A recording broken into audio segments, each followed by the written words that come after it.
Mirë, shikues nderuar, jemi rikthyer tashmë në pjesën e tretë, do ndalemi sërish tek hetimi i SPAK, i cili ka përfshirë Akshin. Kam të ftuar ditën e sotme kolegun dhe avokatin Mersit Gubi. Mersit, përshëndes. Kënaqësi si gjithmonë, Grisela. Të përshëndes domun. E nisim fillimisht me atë që unë sapo thash për hetimi i SPAK, i cili ka përfshirë Akshin, një institucion me rol strategjik për sigurinë e informacionit sigurisht, duke lidhur me një grup të strukturuar kriminal. Si mund të ndodhë që një institucion kaq strategjik të përfshihet në një skem kriminale dhe çfarë standardesh ligjore nga ana tjetër duhet të ekzistojnë për auditimin dhe kontrollin e tij? Në radhë parë është çështje fryme, pavarësisht se ekzistojnë ligjet, është fryma në mënyrën se si konceptohet, organizohet dhe qeveriset institucioni, po edhe shteti. Në rastin në fjalë në cilin ose në kontekstin më saktë që jemi në Republikën e Shqipërisë, jemi në valën e një arrestimeve që përfshin zyrtar të nivelit lart, eksponent të krimit të organizuar dhe jo më kot ka vendosur pikërisht të dy subjekte, SPAK-u që të ketë si subjektet posaçme, sepse pikërisht relacioni midis këtyre dy kategorive, pra zyrtarëve të lartë dhe grupeve kriminale, prodhon fenomene të tilla siç është dhe rasti aferave të SPAK-ut, në cilin kemi të bëjmë me përfshirjen e drejtoresës përgjithshme, me përfshirjen e grupeve kriminale, me përfshirjen e zëvendës drejtorit të policisë, i cili merr peng një nga biznesmenët në mënyrë që ai të heqë dorë nga oferta që ta fitojë biznesmeni tjetër, dhe standardi ligjor, Grisela, i vetëm që mundson zhdukjen e këtij fenomeni është zgjidhja ekstreme. Pra pikërisht ajo që ne kemi vënë re në këtë kontekst, pra SPAK-u, zgjidhje ekstreme do të thotë nëse ky fenomen është i zgjeruar, siç kemi vënë re dhe në raste të tjera, atëherë vetmja zgjidhje është respektimi rigoroz i ligjit nga ana e prokurorisë dhe ndjekja pa arbitraritet dhe në mënyrë sa më eficiente ndaj këtyre subjekteve.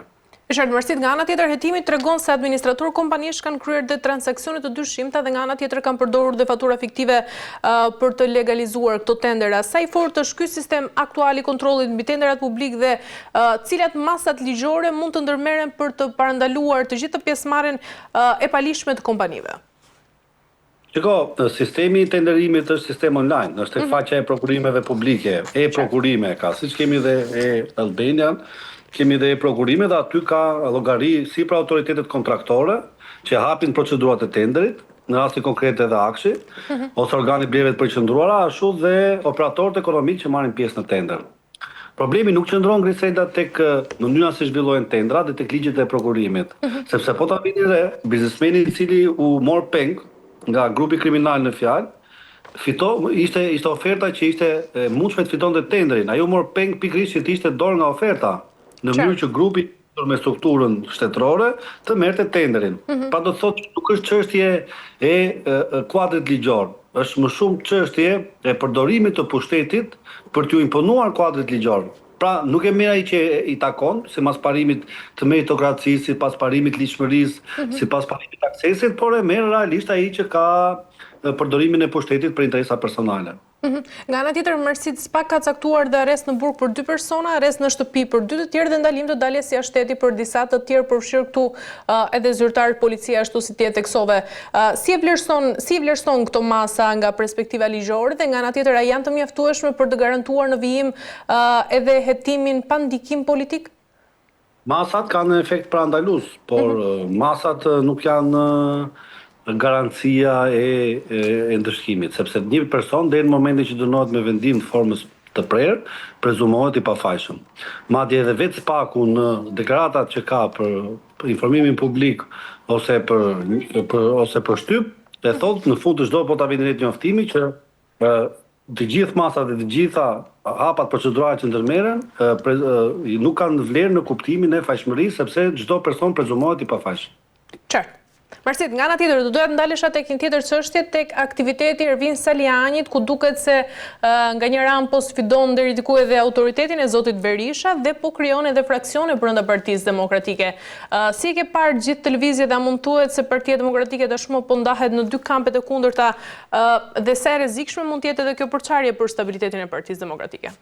Lëvizja e Salianit është lëvizje që duhej në këtë moment. Ama problemi që ndron që Saliani nuk e ka legitimitetin në kuptimin e para është i përjashtuar nga funksionet publike, për shkak të dëmimit që ka. E dyta, nuk gëzon mbështetjen e strukturave drejtuese. Konkretisht zotit Berisha. Sepse shiko, Saliani dhe çdo Saliani tjetër që mund dali ka një problem Gresela. Mund të ketë masën 2%, 3%. Atë masë 30%, 20%, 40% sa ka ngelur e ka zoti Berisha, të ish elektoratit dikurshëm demokrat. Kështu që kushdo që do të dojë të bëhet drejtues asaj partie ose të fillojë lëvizje politike, nuk e bën dot pa negociuar me zotin Berisha. Pra, edhe nuk i duhet Saliu, po dhe i duhet Saliu. Ky është problemi. Qartë. Nga ana tjetër, a mund ta destabilizojë, po them, totalisht Partinë Demokratike dhe ta dobësojë opozitën përballë mazhorancës të gjitha këto lëvizje tashmë që po ndodhin brenda Partisë Demokratike dhe këto zhvillime të fundit? Mendoj që çdo diskutim dhe çdo debat është i shëndetshëm.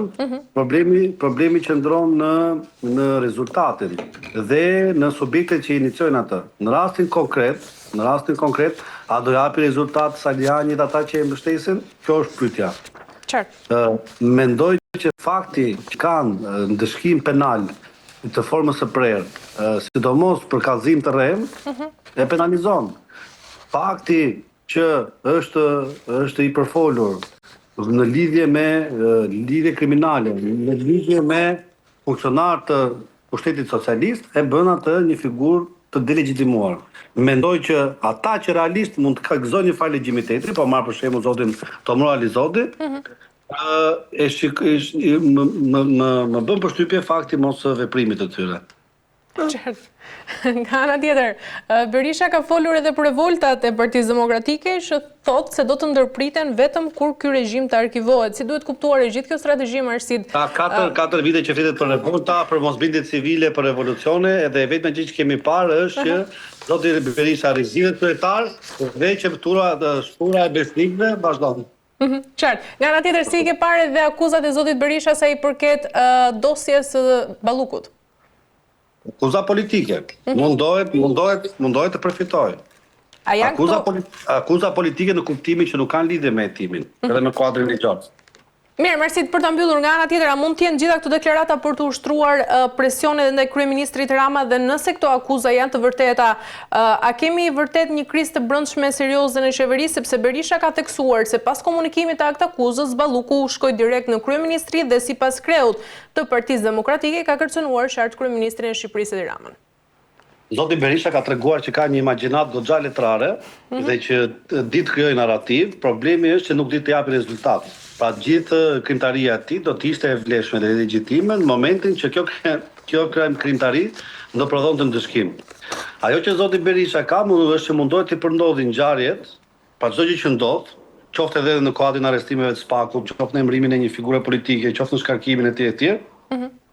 Pion disa histori, sikur të gjithë këta i kanë shërbyer Ramës pra, Rama ka vjedhur pafund nëpërmjet tyre, i ka marrë lekët dhe në fund po jedh në rrugë, kështu që këta janë thjesht viktima. Jo se janë të fajshëm thot, por që gjithë janë viktima. Fakti që ka këtë lloj amnistie e bën të dyshueshëm rolin e tij. E qartë. Mirë, Marsit, falenderoj shumë për gjitha informacionet kemi arritur në fund. Faleminderit. Mirë të nderuar teleshikues, kemi arritur tashmë në fund, do të bëjmë një përmbledhje se çfarë diskutuan ditën e sotme, pam një panoramë të tensionuar dhe komplekse pra nga seanca plenare e Kuvendit të Shqipërisë, ku përplasjet mes mazhorancës dhe opozitës shpërthyen për çështje si arrestimi i Belinda Balluku dhe dosja e akshit tek deklarata e zotit Berisha që flasin për revoltat e Partisë Demokratike dhe vjen e kuqe kundër bashkëpunimit me krimin. Në qendër të vëmendjes qëndrojnë dhe institucionet e drejtësisë dhe roli i tyre në garantimin e llogaridhënies, ku SPAK pojton raste më të ndjeshme të abuzimit me fonde publike, ndërsa Kuvendi dhe Këshilli i Mandateve përballen me sfidën e mbajtjes së rendit institucional në mes të krizave politike dhe protestave opozitare. Dhe nga ana ndërkombëtare, tensionet mes NATO-s dhe Rusisë tregojnë se siguria globale kërkon vigjilencë dhe diplomaci, ndërsa zhvillimet ekonomike në Shtetet e Bashkuara të Amerikës dhe politikat e presidentit të SBA-s Donald Trump tregojnë se edhe brenda vendeve të mëdha sfidat politike dhe ekonomike ndikojnë drejt për drejt tek qytetarët. Ne me kaq shpembyllim ditën e sotme, bashkë do të shihemi sërish ditën e hënë. Deri atëherë, mirupafshim.